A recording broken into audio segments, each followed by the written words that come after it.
Olá, tudo bem? Você quer entrar na faculdade, naquele curso que você sonha, que você deseja? Então vem comigo, nós vamos nos preparar e garantir essa vaga no final do ano. Como sempre brinco aqui com meus alunos, meus cabelos brancos não me deixam mentir, faz bastante tempo que eu trabalho com vestibular e eu acho que eu posso te ajudar aí nessa jornada. Hoje nós vamos resolver aqui as questões da FUVEST e sempre eu falo, quando você estuda para um determinado vestibular, você está estudando para todos, certo? Com raríssimas exceções, os vestibulares usam o programa do ensino médio, então não tem essa de estudar para um vestibular específico, certo? Nada contra aqueles cursos que às vezes direcionam para uma determinada área, mas se o aluno está determinado, ele que vai montar o seu curso, não é isso? Então aqui você não vai me ver fantasiado, você não vai me ver contando piada, a não ser que seja pertinente a algum tema, alguma situação, porque a maior motivação tem que ser sua, certo? Você tem que desejar o curso. Nada contra alguns profissionais que fazem isso, mas são públicos diferentes. Às vezes do ensino médio, alunos que precisam dessa motivação. Mas aqui não, aqui eu quero pegar aluno motivado com o seu sonho, tá? Meu nome é Marcos Melo, eu estou diariamente nas 3 mídias, Instagram, Facebook, YouTube, trazendo resoluções de questões e análises de atualidade também. Pode ser, né, que algum vestibular tenha esse perfil, então a gente tenta também trazer os temas. Recentemente falei aqui sobre o Afeganistão e assim por diante. Beleza? Eu sempre recomendo que o aluno dê uma olhadinha, por via das dúvidas, nos 3 últimos anos do vestibular. Então, se você está em Pernambuco, dá uma olhadinha nas 3 últimas provas aí da Federal de Pernambuco. Se você está no Rio Grande do Sul, a mesma coisa, no Rio de Janeiro e assim por diante. Como eu disse, a FUVEST é aqui do meu estado e não é por isso que eu estou fazendo o FUVEST. Como eu disse, a FUVEST tem um programa bem abrangente, vai desde a pré-história até os dias atuais, pensando na história do Brasil, mesma coisa, pré-história brasileira, história contemporânea do Brasil, América. Então, por ser um conteúdo bastante abrangente, eu escolhi, mas como eu disse, estamos estudando para todos os vestibulares, certo? Então vamos lá para a primeira questão. Eu já fiz alguns programas, eu dividi na verdade em 3 quadros, certo? Então tem a parte 1, tem a parte 2, parte 3. Nós estamos na parte 3. Hoje nós vamos tentar então fechar essa prova que foi realizada em 18 para o ingresso em 2019 e vamos fechar então essa primeira prova aí. E você, não sei quando você vai ver esse vídeo, talvez já estejam disponibilizados os demais de 20 e 21, certo? Então vamos lá. Questão 85, eu vou deixar aqui, caso você queira ler, responder antes do meu comentário, fique à vontade. Aqui as alternativas, caso você queira, você pode parar, como já disse, e resolver. A questão 85 diz o seguinte: sob qualquer aspecto, a Revolução Industrial foi provavelmente o mais importante acontecimento da história do mundo, pelo menos desde a invenção da agricultura e das cidades, e foi iniciado pela Grã-Bretanha. E evidentemente que isto não foi acidental. Aí é uma obra do Eric Hobsbawm e diz assim: a Revolução Industrial ocorrida na Inglaterra nos decênios finais do século XX, e vem as alternativas. Pessoal, eu sempre vou deixar a prova aí. Se você desejar, você dá uma paradinha, tenta resolver até antes do meu comentário. Cada um aqui vai estar num estágio diferente. Alguns vão estar iniciando seus estudos, outros já estarão num nível um pouco mais avançado. Inclusive, nós temos esses recursos, né? Seja qual for a mídia, nós podemos acelerar o vídeo, certo? Nós podemos parar. Então, eu recomendo que você determine o que você quer no seu tempo.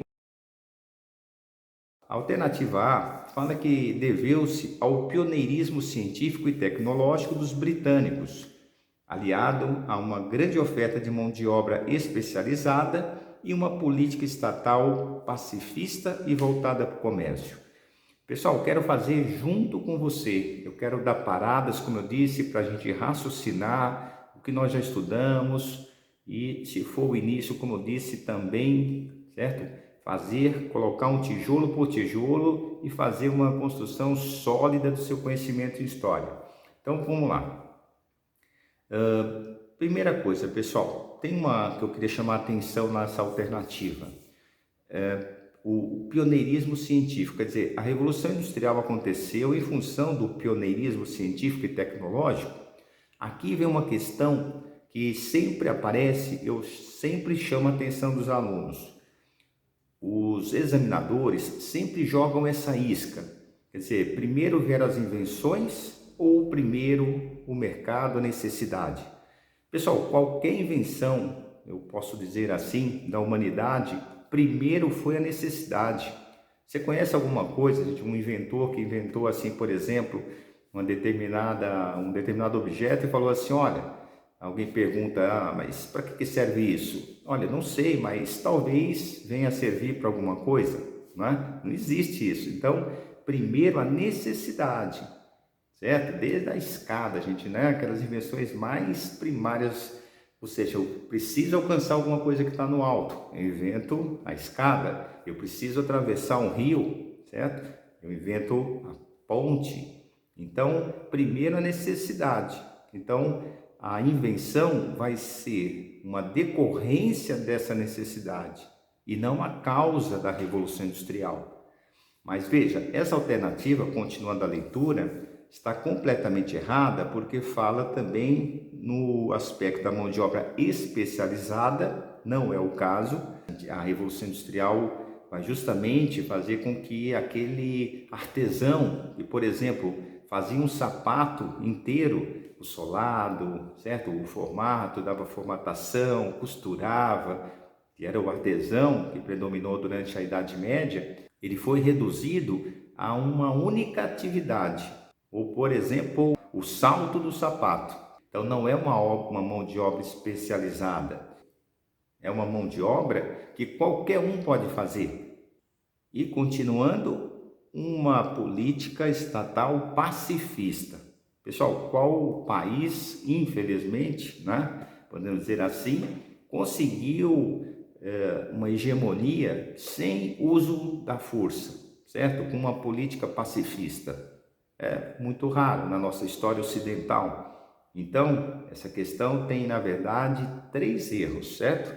Então, olha, primeiro, não foi o pioneirismo, porque coloca a invenção antes da necessidade, mas principalmente você poderia eliminar, já que no vestibular também tem que ter uma certa rapidez, porque tem a questão do tempo, você já, pela questão da mão de obra especializada e a política pacifista, você já abandona essa alternativa. A B fala que originou-se das profundas transformações agrárias expressa pela concentração fundiária, perda da posse da terra pelo campesinato e a formação de mão de obra assalariada. Pessoal, essa questão é a correta, eu vou até antecipar para vocês. Então, olha, o que vamos ver passo a passo? Qual é essa profunda transformação que ele falou da concentração da fundiária? Então, qual é a realidade da Inglaterra? A Inglaterra, durante muito tempo, teve uma história muito parecida com o restante do continente, certo? Que era o feudalismo. Como que era o feudalismo aqui, bem resumidamente, para a gente ir rapidinho? A mais tradicional definição era corvéia, certo? Então, vamos supor, você tem uma terra, certo? Correspondia mais ou menos a 10 campos de futebol, a média, certo? Dos fios. Você era dono dessa terra. E uma parte você deixava para os camponeses produzirem, certo? Então, você deve lembrar disso das aulas de Idade Média. Tá? Se não lembrar, assiste minha aula sobre Idade Média. Então, veja, nós vamos pensar e focar no que é importante para a gente nesse momento. Os servos trabalhavam 3 dias para si, 3 dias para o senhor feudal. Então não era uma relação, certo, que passava pela questão do assalariamento. Então você trabalhava 3 dias, né? No caso o camponês, se apropriava daquela produção. Trabalhava 3 dias para o senhor feudal, essa parte era apropriada para sustento do senhor feudal, enfim, dos seus membros. Sempre lembrando que no feudalismo havia ausência do comércio. Portanto, foi a ampliação do comércio que forçou o aumento da produtividade. Então, não era uma relação, como disse, monetária. Mas os ingleses perceberam que eles podiam ganhar dinheiro vendendo lã para a região de Flandres. Então, por exemplo, vamos voltar ao exemplo. Você tem essa terra, você percebe que, poxa, é melhor eu produzir. E passaram a expulsar os servos e colocar as ovelhas lá para pastar. Inclusive, o Thomas Moros disse que a Inglaterra é um país estranho, onde as ovelhas devoravam os homens. Lógico que é uma figura de linguagem para se referir a essa expulsão. Então, o senhor feudal passou a expulsar os camponeses para criar as ovelhas e vender a lã. Eles estão usando a terra de uma forma, então, mercantil, diferente, por exemplo, do que acontecia no continente. Então, muito precocemente, os ingleses começaram a ver na terra uma fonte de renda e não apenas de uma relação, certo, de obrigações recíprocas, como costuma se dizer, da relação feudal. Então, é verdade que isso aconteceu. Vamos continuar fazendo a leitura. Então, houve essa transformação agrária, concentração fundiária, porque ela ficou concentrada, né, na mão de poucos senhores feudais, perda da posse da terra pelo campesinato. Então, como o campesinato tinha posse, ele não era dono, mas ele tinha posse, certo? Aquela parte que era reservada a ele. Então, formou-se uma mão de obra, né, uma mão de obra barata que vai para a cidade, viver, né, do trabalho assalariado. Mas vamos ver as demais, você vai se convencer de que realmente essa seria a melhor alternativa. Vamos ir na C. Vinculou-se à derrocada da aristocracia e ascensão da burguesia. Pessoal, essa afirmação até aí, ela está coerente. Realmente, houve uma derrocada da aristocracia e ascensão da burguesia, orientada pela política mercantilista. Tornou errada, porque o mercantilismo é característico do capitalismo comercial. A política mercantilista era a política voltada na exploração das colônias, certo? Do intervencionismo estatal. Então, não é o caso. Há uma contradição. E continua, pessoal, olha, sintetizada na filosofia de Adam Smith. Não, Adam Smith é chamado aí, né, por muitos como, entre aspas, aí, o pai do liberalismo, certo? Então, está havendo aí uma contradição. O examinador está checando se você, certo, estudou direitinho aí no ensino médio e sabe diferenciar essas fases do capitalismo. Capitalismo comercial, mercantilismo. O nome já ajuda. Mercantil, atividade comercial. Depois virá o capitalismo industrial e o liberalismo. Portanto, essa alternativa está errada. Aí fala que houve, que ela decorreu, a Revolução Industrial, de ampla difusão de um ideário ilustrado, certo? Do iluminismo, né? Da qual teria promovido aquilo que o sociólogo alemão Max Weber descreve como espírito do capitalismo. Aí, pessoal, tem uma questão cronológica aí também furada. O Max Weber, quando escreveu O Espírito do Capitalismo, ele analisou consequências da reforma protestante. E ele disse que a ética, no caso protestante, calvinista, havia uma valorização do trabalho, das coisas materiais. Isso teria contribuído para, como diz aí na alternativa, criar esse espírito do capitalismo. Então aí a cronologia está furada. E outra coisa, quer dizer, antes desse ideário iluminista ter se difundido para a Europa, os ingleses já estavam à frente, dentro do que a gente chama de Idade Moderna, e os ingleses já estavam usando a terra de uma forma capitalista. Então, por ordem, primeiro veio a Reforma Protestante, lá no século XVI. Ao longo do século XVII, os ingleses promoveram duas revoluções, a puritana e a gloriosa, e tornou a Inglaterra um país cujo Estado estava nas mãos da burguesia. Então, a Inglaterra foi precoce nesse sentido, certo? Economicamente e politicamente, até porque uma coisa está associada à outra. À medida que você tem a ascensão da burguesia, essa burguesia vai começar a querer ter as rédeas do poder e vai promover essa revolução, como citei, ou as revoluções, se você preferir, no plural. Então, há uma questão aí cronológica que ele joga, certo? E se o aluno não estudou direitinho, pode se complicar, certo? Porque ele vai lembrar, mas realmente os iluministas defendiam o liberalismo, certo? Mas essa história aí do espírito do capitalismo tornou essa alternativa errada, por essa confusão aí cronológica, na verdade. Então, a alternativa correta, como eu tinha antecipado, é a alternativa B, certo? Que há essa transformação no campo, liberou uma mão de obra, e aí essa população camponesa vai para a cidade, há um mercado que estava se abrindo cada vez mais, e os ingleses começaram a produzir tecidos, primeiramente, com essa mão de obra barata. Então, toma cuidado que esse tema sempre aparece, essa disponibilidade de mão de obra gerada pelo êxodo rural. A questão 86 é uma questão de história do Brasil. A FUVEST, como disse para vocês, ela tem uma prova, pessoal, geralmente muito balanceada. Ela distribui antiga, média, moderna e contemporânea.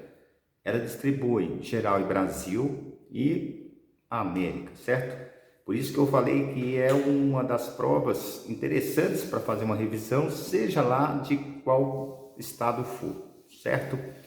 Então, olha, essa questão colocou uma imagem, eu vou colocar a imagem para vocês darem uma olhadinha. Obra de Décio Vilares. Produzida no contexto da implantação da ordem republicana no Brasil. O que simboliza essa imagem? Agora eu vou fazer um pouquinho diferente, eu vou ler todas as alternativas, depois vamos ver se a gente fecha juntos aí com a alternativa correta, tudo bem?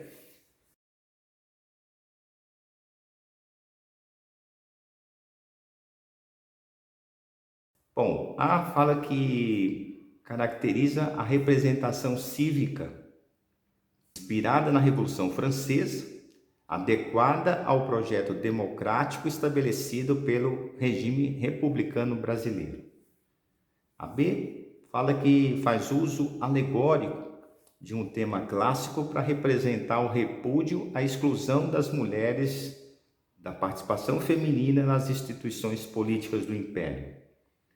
A C é uma alegoria da liberdade, da pátria e da nação, que contrasta com os limites da cidadania da nova ordem brasileira. D emprega símbolo católico como estratégia para obter a adesão da igreja e diminuir a animosidade dos movimentos messiânicos. E aí fala da expressão artística do projeto positivista de divulgar uma concepção da sociedade brasileira sintonizada com os ideais de eugenia. Será que você chega aí a uma conclusão antes do meu comentário? Então vamos fazer essa análise aí. Eu vou fazendo umas provocações no bom sentido aí com você, tá? Por exemplo, uma representação inspirada na Revolução Francesa, adequada à democracia estabelecida pelos republicanos brasileiros. Então eu te pergunto, quando foi proclamada a República lá em 1889, Marechal Deodoro, havia um projeto democrático, certo? Então veja, se você estudou a República Velha, você sabe que não. As mulheres estavam excluídas da participação política. Eram apenas homens alfabetizados, certo? Isso daí, gente, excluía, para vocês terem uma ideia, era 0,12% da população que votava. Então, tinha que ser homem, certo? Tinha que ser alfabetizado e, portanto, excluía grande parcela da população. Então, esquece esse projeto democrático, tá? Pessoal, infelizmente, na história do Brasil, foram raros os momentos de projeto democrático. Vamos ver a B. Eu queria chamar a atenção dessa frase aqui, olha. É um repúdio à exclusão da participação feminina nas instituições políticas no Império. Como eu disse, se você sabe que as mulheres também na República não vão ter participação política, não, né, justificaria essa afirmação aí que a alternativa traz. Certo? A C é uma alegoria da liberdade, da pátria e da nação, que contrasta com os limites de cidadania da nova ordem brasileira. Então, realmente, é uma alegoria da liberdade? Sim, certo? A mulher é essa figura. Não sei se você já viu aquelas imagens da Revolução Francesa, certo? De 1848, tem uma mulher com os seios à mostra, segurando uma bandeira tricolor. Eu não ia pesquisar, eu resolvi deixar aqui para você lembrar. Tricolor não é o São Paulo não, hein, gente? Tricolor francesa, vermelha, branca e azul, né? Então, veja, a mulher é símbolo, né, como diz aí, dessa liberdade. E contrasta com os limites, sim, porque, como eu acabei de falar, houve limites da cidadania nessa nova ordem. Ela não concedeu, por exemplo, o direito de voto às mulheres. Diga-se de passagem, só em 1934, na Constituição de 34, é que foi constitucionalmente aprovado o voto feminino. Então, muito recente no ponto de vista histórico da história do Brasil, certo? A D, eu queria chamar a atenção para um símbolo católico, né? A mulher, pessoal, você observou aí, não é um símbolo católico, né? Daria para a gente abandonar. E falava sobre, então, obter adesão da igreja. Não era uma preocupação assim primordial. Tanto é que houve na Constituição a separação da igreja e do Estado, das instituições nesse sentido, certo? E aí fala a expressão artística do projeto positivista de divulgar uma concepção da sociedade brasileira sintonizada com os ideais de eugenia. Aí também exagera, certo? Poderia até ter essa preocupação da eugenia, e projeto positivista até existiu na proclamação da República, mas não seria representação da mulher que garantiria esse projeto positivista. O que simbolizava, sintetizava, está aí na nossa bandeira, ordem e progresso, que era uma síntese da obra do Auguste Comte, no qual os republicanos se inspiraram. Então, beleza? A alternativa correta seria C, como eu comentei. Aqui está a questão 88, como sempre, deixar aqui, caso você queira dar uma analisada antes de mim. Pessoal, na questão 88, a FUVEST ficou uma questão, vamos dizer assim, mais contemporânea. Diz assim, ó, em junho de 1995, a seleção de rugby da África do Sul conquistou a Copa do Mundo dessa modalidade esportiva, ao vencer a equipe da Nova Zelândia por 15-12, na cidade de Joanesburgo. O capitão sul-americano, François Pinault, recebeu a taça destinada à seleção campeã das mãos de Nelson Mandela. E qual foi o significado desse acontecimento esportivo? Aqui estão as alternativas, caso você queira dar uma olhadinha antes do meu comentário. Fala que é um dos marcos do fim do apartheid, devido à constituição de uma primeira seleção multirracial representando a África do Sul. A B fala que tornou-se uma das justificativas para o veto da participação da África do Sul em eventos esportivos devido à proibição da presença de atletas brancos. A C permitiu a vitória eleitoral de Mandela, apoiado massivamente pelos Boers, influenciados pelo nacionalismo sul-africano. D desencadeou uma série de conflitos raciais entre negros e brancos devido às rivalidades entre os atletas da seleção sul-africana. E E foi realizado graças ao esforço conjunto de Nelson Mandela e Frederic de Klerk, agraciados por isso com o Prêmio Nobel da Paz. Pessoal, foi um dos marcos do fim do Apartheid. Então você tem que lembrar o que era o Apartheid. Vigorou durante muito tempo na África do Sul, em pleno século XX, inclusive, a segregação racial. Então, existiam escolas para negros, escolas para brancos, escadas para negros, escadas para brancos nos trens.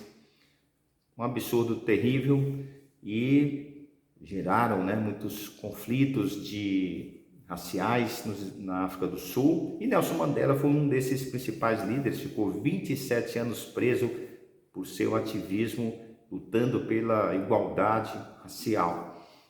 Enfim, então, realmente, é um dos marcos do fim do Apartheid e a primeira seleção multirracial, certo? Ou seja, tinha brancos e negros nela. Vamos ver a D. Tornou-se uma das justificativas para o veto da participação em eventos esportivos, devido à proibição da presença. Então, aí o aluno já percebe, opa, estão me cobrando esse conhecimento. Se era uma seleção multirracial ou de segregação. Aí, às vezes, o aluno também vai pensar, poxa, mas professor, estão cobrando seleção de rugby, eu tenho que saber sobre isso. Não, você tem, pessoal, que ir pelo feeling, certo? Nelson Mandela, ele vai ter uma postura de não revanchismo. Isso é que você tem que pensar ao responder essa questão. Seja lá onde for, você vai pensar nisso. Nelson Mandela não é revanchista.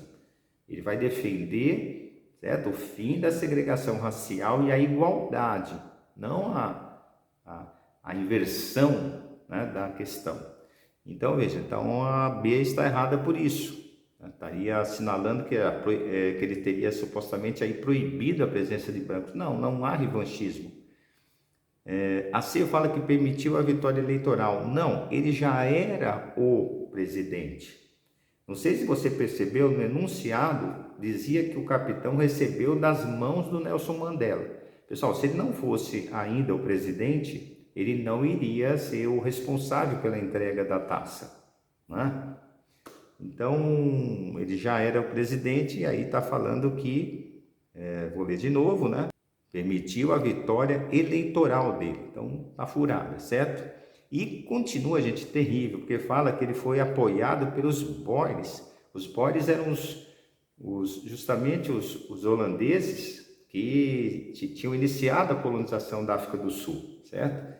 Então, está totalmente furada, essa alternativa. A D desencadeou uma série de conflitos raciais. Não, ele vai conseguir justamente apaziguar aquela situação de tensão entre negros e brancos, como diz o enunciado, a alternativa, devido à rivalidade entre os atletas. Não, aí você está furada, como eu já disse. Aí fala que foi realizado graças a um esforço conjunto de Nelson Mandela e Frederic de Klerk, agraciados por isso com o Prêmio Nobel da Paz.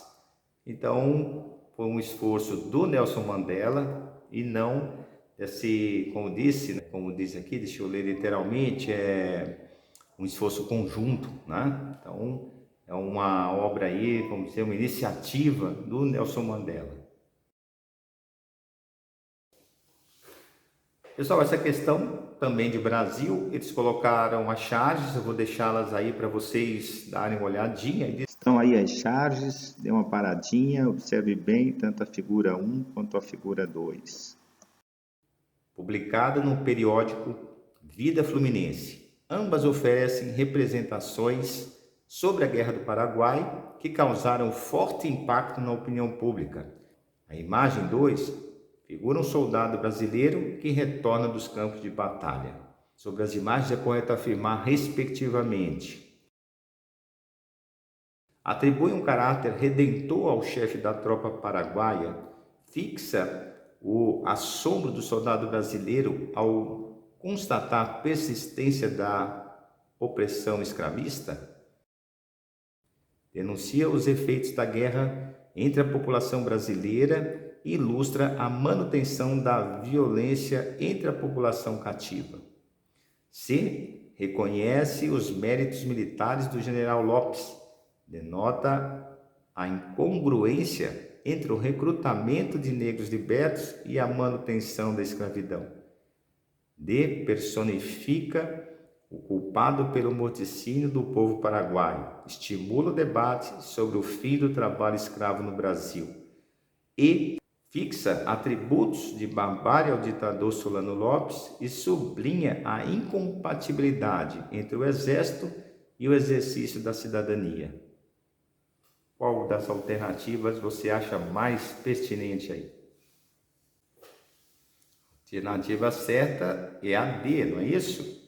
Ele personifica o culpado pelo morticínio do povo paraguaio e estimula o debate sobre o fim do trabalho escravo no Brasil. É a mais pertinente, certo?